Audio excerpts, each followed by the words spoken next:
उत्तराखंड उत्तरकाशी में मुसलमानों के पलायन को लेकर मचे बवाल के बीच जो है बड़ी अपडेट सामने आ रही है, जहां आज 15 जून की तारीख को मुसलमानों को धमकी दी गई कि आप 15 जून से पहले इस दुकानों को और घरों को खाली कर दे, वरना इसका अंजाम आपको भुगतना पड़ेगा।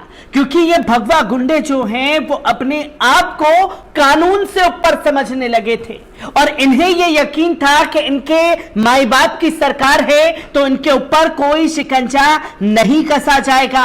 पर जैसे ही मामला सुप्रीम कोर्ट पहुंचा तो सुप्रीम कोर्ट ने साफ शब्दों में कहा कि आपको हाई कोर्ट पर यकीन क्यों नहीं है, आपको सरकार पर यकीन क्यों नहीं है और क्यों आपको डर है कि पुलिस प्रशासन इन गुंडों के ऊपर कोई कार्रवाई नहीं करेगी।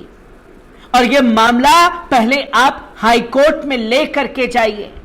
और आज महापंचायत का दिन और महापंचायत के दिन के दौरान हाई कोर्ट द्वारा बड़े फैसले लिए गए हैं, जहां उत्तराखंड सरकार को कड़े शब्दों में फटकार लगाई गई है उत्तराखंड हाई कोर्ट द्वारा।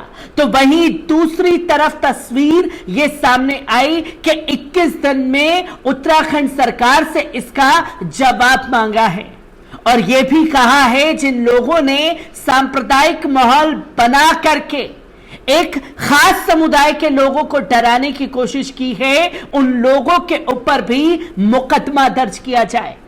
और चौथी बात जो खासतौर पर हाई कोर्ट ने कही है वो ये कि जिस तरीके से उत्तरकाशी को लेकर के एक जंगी माहौल बनाया जा रहा है टीवी चैनलों में, इस पर रोक लगाई जाए और सोशल मीडिया के कवरेज पर भी रोक लगाने का आदेश जो है वो दिया गया है। 21 दिन के अंदर इस पर जवाब मांगा है।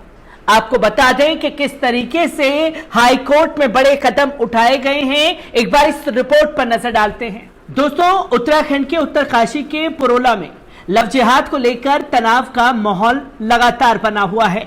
गुरुवार को बुलाई गई महापंचायत पर रोक लगाने वाली याचिका पर सुनवाई करते हुए नैनीताल हाईकोर्ट ने सरकार को नोटिस जारी कर दिया है और फटकार लगाते हुए इसमें 3 हफ्तों में जवाब देने को भी कहा है। इसके साथ ही किसी भी तरह की सभा, पंचायत और रैली के लिए सरकार से अनुमति लेना जरूरी हो चुका है। और कोर्ट ने यह भी कहा है कि पुरोला में किसी भी तरह की प्रॉपर्टी लॉस नहीं होना चाहिए। जो मुसलमानों ने अपनी दुकानों और घरों को छोड़ा है उनका किसी भी तरीके से नुकसान ना हो। इसके अलावा सोशल मीडिया और टीवी पर डिबेट पर भी रोक लगाई गई है।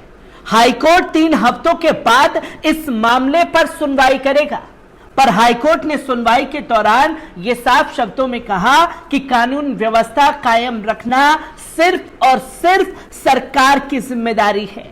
सरकार अपने कर्तव्य से भाग नहीं सकती, किसी भी प्रकार की क्षति नहीं होनी चाहिए।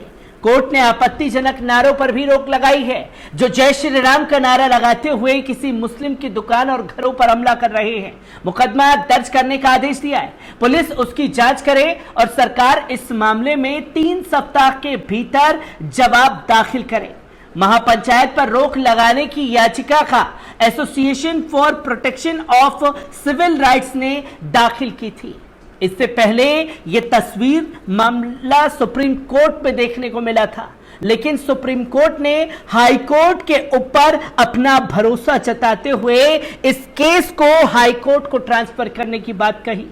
सरकार की ओर से महाधिवक्ता SN बाबुलकर ने याचिका को फर्जी बताया, एक पक्षीय और राजनीति से प्रेरित बताया, साथ ही निरस्त करने की इसे अपील भी की।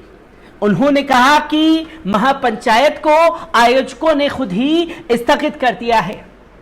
अब इसे फर्जी बताने की कोशिश जो है वो सरकार द्वारा की गई कि ऐसी कोई चीज घटित हुई नहीं है जिस तरीके से इसे दिखाया जा रहा है। पर सरकार को हाईकोर्ट में यह मुंहजोरी करना भारी पड़ा है। आपको बता दें कि association for protection of civil rights के सदस्य अधिवक्ता शाहरुख आलम ने 14 जून को हाईकोर्ट के मुख्य न्यायाधीश विपिन सांधी की अध्यक्षता वाली खंडपीठ के समक्ष पुरोला में उपजे सांप्रदायिक तनाव के बीच 15 जून को हिंदू संगठनों द्वारा बुलाई गई महापंचायत पर रोक लगाने हेतु जनहित याचिका दायर की थी। याचिका में ये उन्होंने साफ तौर पर कहा था कि इस मामले में सुप्रीम कोर्ट की अवकाशकालीन खंडपीठ के समक्ष अपील की थी, लेकिन सुप्रीम कोर्ट में छुट्टी थी। इस याचिका को सुनने से उन्होंने इनकार कर दिया और प्रदेश को हाई कोर्ट में याचिका दाखिल करने का यह निर्देश सुप्रीम कोर्ट द्वारा जारी किया गया था। और जैसे ही यह मामला सुप्रीम कोर्ट में पहुंचा तो उत्तराखंड सरकार के हाथ पांव फूल गए, क्योंकि आज जो तस्वीर नजर आ रही है उत्तराखंड पुलिस की, वो इससे पहले नजर नहीं आई। पहले वो इन भगवा गुंडों को प्रोटेक्शन देते हुए दिखाई दिए और इसी प्रोटेक्शन के बीच वो मुस्लिमों की दुकानों और घरों पर हमला करते हैं और धमकी भरे पोस्टर बैनर जगह जगह चिपका देते हैं। आखिरकार कोर्ट की फटकार से पहले क्यों पुलिस प्रशासन नहीं जागा, क्यों उत्तराखंड सरकार नहीं जागी?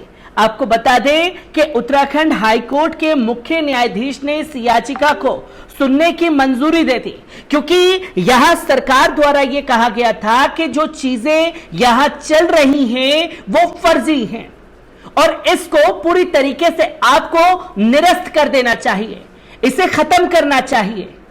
पर यहां साफ तौर पर कोर्ट ने कहा कि जो चीजें चल रही हैं उसे छुपाया बिल्कुल नहीं जा सकता और जो चीजें हैं उसके ऊपर बात की जाएगी। जहां उत्तराखंड सरकार को यह बड़ा झटका लगा, जिस याचिका को रद्द करने की बात कही जा रही थी उसे हाईकोर्ट ने एक्सेप्ट किया और हाईकोर्ट ने तमाम मुद्दों को जाना और तमाम मुद्दों को जानने के बाद 21 दिन का समय दिया है और इस 21 दिन के दौरान राज्य सरकार की जिम्मेदारी सौंपी है कि अगर सांप्रदायिक तनाव बिगड़ता है तो इसकी जिम्मेदारी आपकी होगी, क्योंकि आपकी छत्र छाया में इस तरीके से लोग गुंडागर्दी कर रहे हैं। आपको बता दें कि हालांकि आरोपी गिरफ्तार हो चुके हैं, इसके बाद पुरोला से धर्म विशेष की दुकानों को खाली कराया जा रहा है। उन दुकानों के बाहर धार्मिक संगठन ने चेतावनी भरे पोस्टर लगाए थे। महापंचायत में धार्मिक संगठनों के नेताओं द्वारा हेट स्पीच दिए जाने का भी मामला हाईकोर्ट के समक्ष रखा गया है कि कैसे मुसलमानों को चुन चुन करके मारने की बातें की जा रही थी। पर सुप्रीम कोर्ट के बाद हाईकोर्ट का डंडा जो हिंदूवादी संगठनों पर चला है वो पूरी तरीके से बौखला चुके हैं और हिंदूवादी संगठनों को प्रोटेक्शन प्रदान करने वाली उत्तराखंड सरकार भी पूरी तरीके से एक्सपोज हो गई हाईकोर्ट में।